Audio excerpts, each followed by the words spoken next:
તો આણંદના પેટલાદમાં છેલ્લા 2 દિવસમાં પડેલા ધોધમાર વરસાદના પગલે શહેરી વિસ્તારો જળબંબાકાર બની ગયા છે। કોલેજ ચોકડીથી શહેરમાં પ્રવેશવાના મુખ્ય માર્ગ પર ઘૂંટણ સુધીના પાણી ભરાતા વાહન ચાલકો અને સ્થાનિકો ભારે મુશ્કેલીમાં મુકાયા છે। તંત્ર દ્વારા પાણીના નિકાલની યોગ્ય કામગીરી ન કરાતા વરસાદી પાણી નજીકના કોમ્પ્લેક્સના ભોયરાની દુકાનોમાં ફરી વળ્યા છે, જેના કારણે વેપારીઓને મોટું નુકસાન વેઠવાનો વારો આવ્યો છે।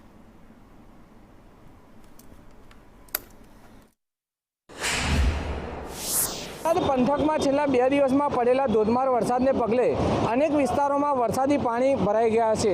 હાલ પેટલાદના શહેરી વિસ્તારમાં વરસાદી પાણી પ્રવેશ્યા છે, જેને લઈને લોકોની મુશ્કેલીમાં વધારો થયો છે। આપને સીધા દ્રશ્યોમાં બતાવી દે કે આ પેટલાદ શહેરના કોલેજ ચોકડીથી પેટલાદ શહેરમાં પ્રવેશવાનો માર્ગ છે, જેમાં ભોયરાની દુકાનોમાં પણ પાણી જવાની શરૂઆત થઈ ગઈ છે। આપને આ પેટલાદ શહેરમાં પ્રવેશવાનો ગેટ બતાવી રહ્યા છે। અહીંયા ઘૂંટણસમાં વરસાદી પાણી ભરાઈ ગયા છે, જેને લઈને લોકોને મુશ્કેલી પડી રહી છે। વાહન ચાલકોને પણ પારાવાર મુશ્કેલીનો સામનો કરવો પડી રહ્યો છે। નગરપાલિકા તંત્ર દ્વારા કોઈ વ્યવસ્થા ન કરાતા હાલ લોકોને મુશ્કેલી પડી રહી છે। જીતુ ખ્રિસ્તી, સંદેશ ન્યૂઝ, પેટલાદ।